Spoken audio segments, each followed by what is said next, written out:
Assalamualaikum warahmatullahi wabarakatuh.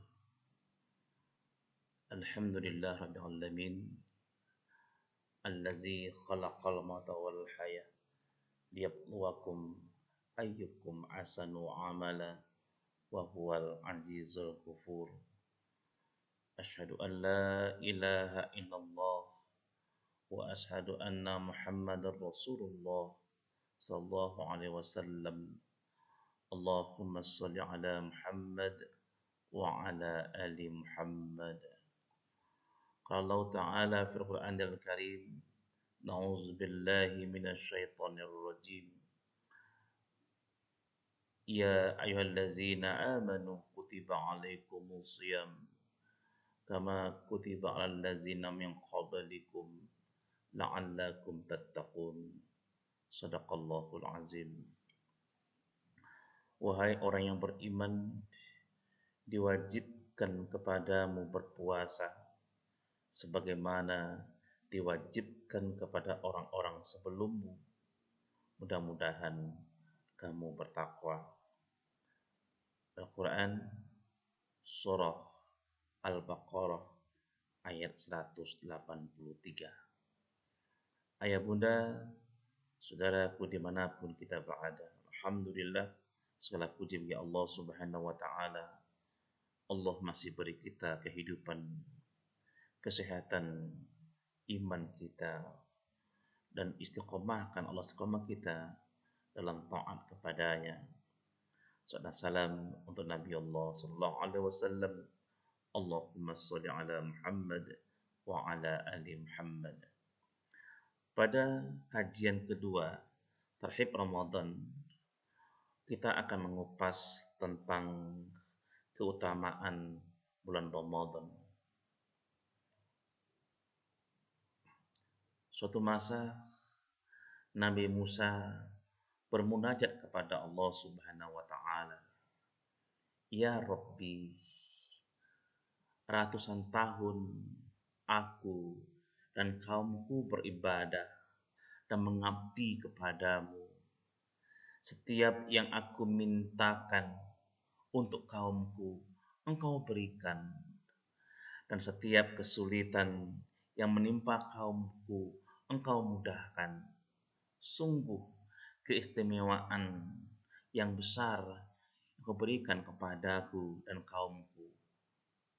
Ya Rabbi, apakah ada lebih istimewa yang engkau berikan ini ya Rabb? Allah Subhanahu wa Ta'ala menjawab munajat Nabi Musa. Ada ya Musa. Suatu saat nanti akan ada suatu kaum yang aku berikan keistimewaan yang melebihi keistimewaan yang aku berikan kepada kaum-kaum sebelumnya. Dalam hari-harinya aku berikan kemuliaan. Setiap pahala akan aku lipat gandakan. Pintu-pintu surga akan aku buka. Pintu-pintu neraka akan aku tutup. Dan setan-setan akan aku belenggu. Serta yang lebih istimewa lagi, dalamnya ada satu malam yang lebih mulia dari 1000 bulan. Saat itulah malaikat-malaikat turun ke bumi. Barang siapa yang minta ampun akan kuampuni. Barang siapa yang mintakan kebutuhannya akan aku turuti. Barang siapa yang bertobat akan aku terima. Barang siapa yang berdoa akan kukabulkan. Dan umat diberikan bulan, dan malam itu adalah bulan Ramadan dan malam Lailatul Qadar kepada umat Nabi Muhammad sallallahu alaihi wasallam. Nabi Musa berkata, sungguh beruntung umat Nabi Muhammad yang mendapatkan keistimewaan bulan dan malam itu dalam keadaan beribadah kepadanya dan bisa memanfaatkannya dengan baik.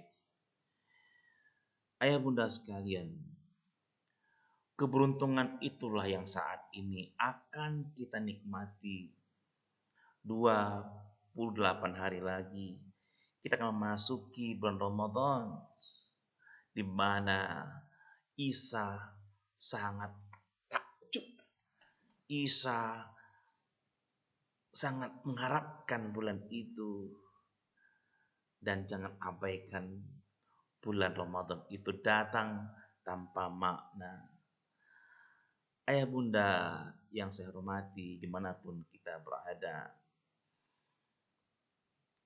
lalu begitu mulianya Ramadan sehingga para salaf, para umat-umat terdahulu digambarkan oleh Ibnu Rajab Al-Hambal dalam bukunya Lataif Al-Ma'rif. Dia menyebutkan orang-orang taat terdahulu, para salaf, 6 bulan berdoa kepada Allah supaya dipertemukan bulan Ramadan.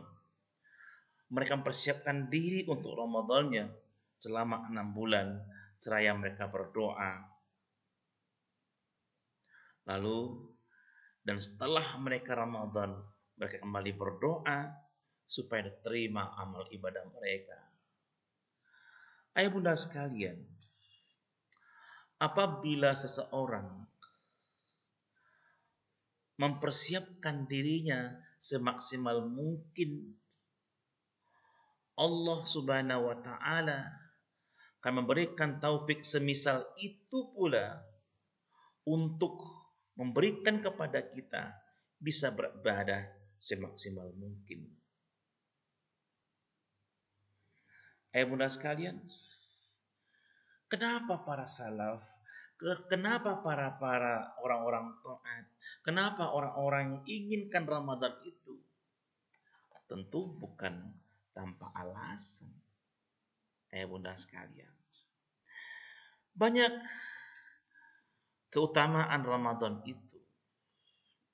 Yang jelas utama adalah Ramadan itu sebuah jalan tol yang mengantarkan seorang hamba yang beriman menuju ketakwaan atau takwa.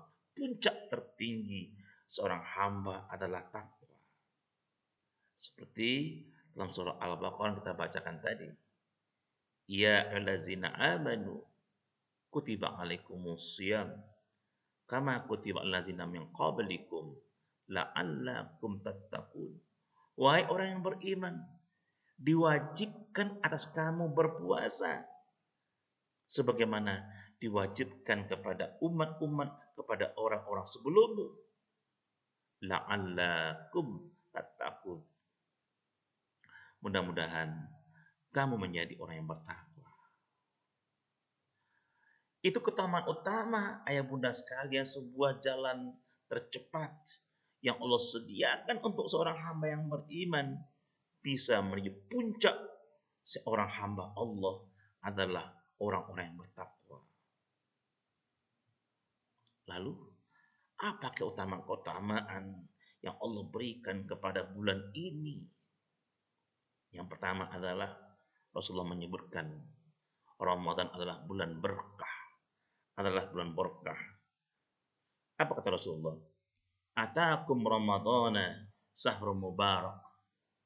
Telah datang kepada kalian bulan Ramadan, bulan yang penuh berkah. Bunda sekalian, keberkahan secara istilah maknanya adalah kebaikan yang banyak dan menetap. Keberkahan itu abadi, itu namanya barokah. Jadi kalau orang mengatakan semoga rezekimu barokah, semoga usiamu barokah, artinya rezekimu itu adalah kebaikan yang abadi yang kamu dapatkan dari rezeki itu. Itu maknanya barokah. Maka ketika Nabi Muhammad menyifati bulan Ramadan dengan bulan barokah, artinya kebaikan di bulan ini sangatlah amat banyak. Maka wajar Rasulullah katakan, atakum Ramadana sahrum mubarak, bulan yang barokah. kebaikannya begitu banyak dan sangat amat sungguh banyaknya. Maka Rasulullah katakan sebagai adalah Syahrul Mubarak, bulan barokah. Ini yang pertama, keutamaan Ramadan itu banyak keberkahan-keberkahan di dalamnya. Yang kedua ayah bunda adalah di bulan ini pahala dilipat gandakan. Jika dikatakan bulan Ramadan itu banyak kebaikan, maka di antara kebaikannya adalah pahala-pahala ibadah lipat gandakan, baik secara kualitas maupun kuantitasnya. Inilah disepakati oleh para ulama, meskipun syariat tidak menyebutkan secara pasti berapa kali lipat gandakannya. Tetapi kalau kita coba melihat, merujuk beberapa hadis-hadis Allah dan ayat-ayat Allah tentang pelipat gandaan Ramadan itu, dapat ditamsilkan sebagai hadis sebagai berikut. Apa kata Rasulullah? Inna umratun fi ramadana taqdi hajatan atau hajatun ma'i. Apa kata Rasulullah? Sesungguhnya umrah di bulan Ramadan pahalanya sebanding dengan haji, dan hebatnya lagi adalah hajatan ma'i, haji bersamaku, kata Rasulullah. Ayah bunda sekalian, umrah di Ramadan itu pahalanya seperti haji, bukan haji biasa, haji bersama Rasulullah. Allahu Akbar. Ayah bunda sekalian. Lalu Allah pun mengatakan, apa kata Allah? Lailatul Qadri khairum min alfi syahr. Ada malam Lailatul Qadar itu yang lebih baik daripada 1000 bulan. Beramal lebih baik daripada 1000 bulan atau lebih kurang 83 tahun. Betapa mulianya Ramadan itu. Ini menunjukkan bahwa pelipat gandaan itu luar biasa, melampaui dari pelipat gandaan secara kuantitas saja, tapi dia merupakan kualitas. Ibnu Abbas menuturkan, ayah bunda sekalian, Nabi SAW adalah orang yang paling dermawan dalam segala kebaikannya, dan kedermawan beliau yang paling baik puncaknya adalah pada bulan Ramadan. Maka wajar ayah bunda sekalian kalau orang mengetahui itu, dia mensedekahkan, dia meninfakkan, dia beramal, dia menampakkan kedermawanannya itu berpuncaknya pada Ramadan. Pada bulan lain, ya dia dermawan. Tapi Ramadan itu disiapkan untuk hari sedekah, untuk hari berbagi kurma, berbagi air minum, berbagi harta. Allahu Akbar. Oleh karena itu, ayah bunda sekalian, sudah sepantasnya kita berbanyak ibadah dalam bulan ini karena kehebatan baik tasbih, zikir kita, berinfak, membaca Al-Quran, solat yang nilainya Allah lipat gandakan. Ya, mudah sekali. Ini yang kedua. Allah melipat gandakan pahala manusia yang beribadah kepadanya. Yang pertama tadi adalah bulan barokah. Yang ketiga adalah puasa adalah ibadah khusus bagi Allah Subhanahu wa taala. Imam Bukhari meriwayatkan dalam sahihnya bahwa Muhammad SAW, Nabi kita yang mulia, bersabda, Allah berfirman, kullu amal bani Adam lahu illa siyam fa innahu li wa ana ajri bih. Apa kata Allah dalam kursinya? Setiap amalan anak Adam adalah untuknya kecuali puasa. Sesungguhnya puasa itu adalah untukku dan aku sendiri yang akan memberikan balasannya. Ayah bunda sekalian, memang terdapat khilaf ya dalam memahami, menyampaikan pendapat para ulama kita tentang kata-kata kecuali puasa. Ya sungguhnya puasa itu untukku dan aku yang akan memberikannya. Puasa itu untukku. Al-Hafiz Ibnu Hajar menyebutkan dalam kitabnya Fathul Al-Bari, ada sekitar 9 pendapat tentang sebab puasa itu menjadi spesial. Di antaranya yang paling kuat ada 2 pendapat. Yang pertama adalah, pendapat pertama adalah karena puasa itu tidak pernah dirasuki oleh sifat riya. Kalau ayah bunda sekalian, kalau dia haji nampak oleh orang, malah ada doanya dihantar, orang tahu dia haji, malah pulang dari haji itu kadang-kadang ada yang bangga pakai nama haji. Kalau dia pakai haji, dia marah, ini haji, ini haji. Nampak, bisa nampak keriaannya. Bersedekah nampak kalau bersedekah. Sholat nampak fisiknya, kita sholat takbir, sujud, ruku, salam, nampak. Tapi puasa tak nampak, kecuali kalau dia menceritakan, ana saum, aku puasa. Tapi dia nggak nampak berpuasa. Kalaupun dia berpuasa, dia bisa mengecoh diri orang lain. Dia bisa di rumahnya minum, dia bisa makan seenaknya, keluar gontai-gontai. Aku puasa, capek mana hari ini puasanya. Tapi ya maaf ya. Tapi tidak bisa. Orang nggak tahu dia. Dia nggak nampak. Nah ya bunda sekalian, itu yang pertama. Jadi ujian keikhlasan itu betul-betul sungguh terdapat dalam puasa. Terutama Ramadan. Pendapat yang kedua adalah pahala puasa tidak terbatas. Ketika Allah mengatakan, dan aku sendiri yang membalasnya dengan pahalanya. Bayangkan ayah bunda sekalian, kalau Allah yang memberikan pahalanya, katakanlah ditamsilkan kepada manusia, misalkan seorang murid dinilai oleh gurunya di kelas. Tapi kata guru, untuk materi ini, kata kepala sekolah, aku yang menilainya. Atau kepada dinas, atau kepada staf pegawai misalkan. Dijabat oleh atasannya, tapi khusus ini kata bupati, aku yang menilai. Bayangkan ayah bunda sekalian. Sehingga ini melampaui hadis Rasulullah SAW. Kata Rasulullah, setiap amal anak Adam lipat gandakan pahalanya. Satu kebaikan diberikan 10 hingga 700 kali. Kalau puasa melampaui itu, karena Allah yang memberikan. Nah, ayah bunda sekalian, karena puasa diuji keikhlasan dan kesabaran, Allah katakan, innama yuwaffas sabiruna ajrahum bighairi hisab. Apa kata Allah dalam surah Az-Zumar?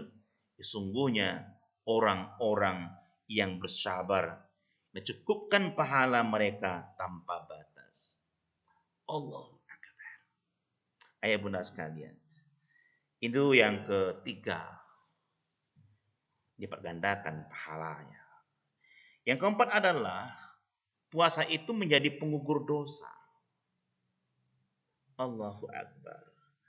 Dalil ini banyak, di antaranya seperti kata Rasulullah SAW dalam hadis sahihnya menyebutkan solat 5 waktu dan solat Jumat ke Jumat berikutnya dan Ramadan ke Ramadan berikutnya adalah penghapus untuk dosa antara keduanya apabila seorang itu menjauhi dosa-dosa besar. Ayah bunda sekalian, dosa yang terlakukan selama ini, baik disengaja tanpa sengaja, tapi tidak dosa besar, maka Allah katakan, maka akan Allah hapuskan dosa-dosanya. Begitu pesan Rasulullah Shallallahu Alaihi Wasallam. Ayo bunda sekalian, juga seperti yang Rasulullah katakan, apa kata Rasulullah dalam Sahih Bukhari, katakan, fitnatur rajuli fi ahlihi wa malihi wa jarihi, ya, tukaffiru has-salatu was-siyamu was-sadaqah. Allahu Akbar. Apa kata Rasulullah? Fitnah dosa seseorang yang berkaitan dengan keluarganya, harta, anak dan tetangganya akan terhapus oleh sholat, puasa, dan sedekah. Bunda sekalian, betapa hebatnya. Demikian pula sebuah hadis yang sangat populer yang insya Allah kita hafal dalamnya. Apa kata Rasulullah? Kata Rasulullah menyebutkan, man shoma ramadhana imanan wahtisaban ghufira lahu ma taqaddama min zanbi. So bayangkan jemaah, man shoma ramadhan imanan,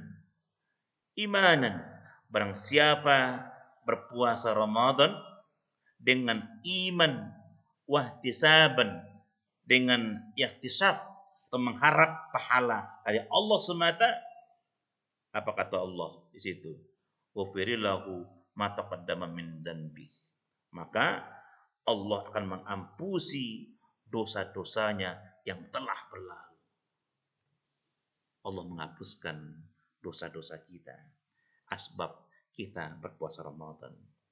Apalagi keutamaannya. Yang kelima adalah orang yang berpuasa Ramadan itu Allah jamin masuk surga. Malah Allah sediakan satu pintu khusus untuk orang yang berpuasa. Namanya adalah pintu Ar-Rayyan. Pintu Ar-Rayyan artinya adalah hilangnya dahaga. Bunda sekalian, Nabi bersabda, di surga itu ada 8 pintu surga. Di antaranya ada pintu disebut dengan Ar-Rayyan. Tidak ada yang bisa masuk kecuali orang-orang yang senantiasa berpuasa. Bunda sekalian, kata-kata Ar-Rayyan itu artinya hilangnya dahaga. Allah menamakan dengan pintu puasa disebut dengan Ar-Rayyan, hilangnya dahaga kita. Yang ke-6 Bunda adalah dibukakan pintu-pintu surga dan ditutup pintu-pintu neraka. Bunda sekalian, apa maknanya ini Bunda sekalian? Banyak riwayat disebutkan di sini, katakan iza dakhala sahru ramadhana fatihat abwabus sama wa ghulliqat abwabu jahannam. Apabila bulan Ramadan datang, maka pintu-pintu langit dibuka, sedangkan pintu-pintu jahanam ditutup. Banyak hadis yang serupa, apabila Ramadan telah tiba, maka pintu rahmat akan dibuka dan pintu neraka akan ditutup. Bunda sekalian, inilah betapa hebatnya orang-orang yang senantiasa beribadah puasa Ramadan karena dia senantiasa melengkapi amalnya, melengkapi ibadahnya dengan amal-amalan yang luar biasa. Nanti kita akan berikutnya kita akan sampaikan nanti amalan-amalan utama Ramadan. Yang ketujuh adalah setan dibelenggu. Bunda sekalian, disampaikan apabila Ramadan tiba, pintu surga itu dibuka, pintu neraka ditutup, lalu wasuffidatis sayatin, dan setan pun dibelenggu. Nah, Bunda sekalian, bagaimana mempromikan keterangan bahwanya setan-setan itu dibelenggu sementara masih ada orang yang berbuat maksiat? Bagaimana mencoba menjelaskannya? Yang pertama Bunda sekalian adalah yang dibelenggu hanyalah gembong pemimpinnya para setan. Itu kalau dalam pemahaman pertama. Sehingga para anak buahnya masih menggoda. Namun ini menjadi indikasi betapa rendahnya iman seseorang yang kalau tergoda oleh setan, karena yang menggoda itu setan kecil itu. Setan katakanlah pion-pion setan saja. Tergoda dia. berarti sangat amat lemah imannya itu. Tapi kalau kenapa? Karena pemimpin-pemimpinnya, dari bupatinya, dari katakanlah seperti itu sampai ketua regunya, itu sudah di apa ya? Sudah dibelenggu dia. Yang ada cuma pion-pionnya saja. Nah, ya Bunda sekalian, itu yang pertama, pemahamannya. Yang kedua adalah aktivitas setan terbatas. Artinya setan tidak leluasa bisa menggoda manusia sehingga akhirnya maksiat itu berkurang di bulan ini. Jadi makna di belenggu itu yang pertama tadi itu adalah yang di belenggu itu pemimpin-pemimpinnya, pion-pionnya sudah masih lepas. Yang kedua adalah membatasi geraknya setan. Yang ketiga ya Bunda adalah maksiat disebabkan oleh faktor internal, yaitu dirinya sendiri. Bukan lagi dipengaruhi oleh setan, tapi memang dirinya jahat. Ya, karena keburukan jiwanya. Sehingga bagi dia semua dia dapat lakukan kemaksiatan. Nah ya Bunda sekalian, inilah kira-kira tiga makna mengkompromikan kenapa orang masih ada maksiat Ramadan sementara setan dibelenggu. Maka jawab pertama adalah yang dibelenggu itu pemimpinnya. Yang kedua adalah keterbatasan, membatasi gerak setan. Yang terakhir memang maksiat itu karena ketiadaan imannya, kelemahan jiwanya secara internal. Ayah bunda sekalian, sehingga kita senantiasa berdoa kepada Allah Subhanahu wa taala, wa na'udzubillahi min sururi anfusina. Itu doa kita. Apa tadi doa kita adalah wa na'udzubillahi, dan kami berlindung kepada Allah min sururi, dari keburukan anfusina, kelemahan jiwa kami. Jadi kita berlindung kepada Allah karena terakhir itu orang maksiat adalah orang yang jahat jiwanya. Maka kita senantiasa berdoa dengan doa-doa wa na'udzubillahi min sururi anfusina, dan kami berlindung kepada Allah dari keburukan jiwa kami. Ayah bunda sekalian, begitu pula firman Allah dalam surah Yusuf yang dikatakan oleh Allah, "A'udzubillahi minasyaitonir rajim.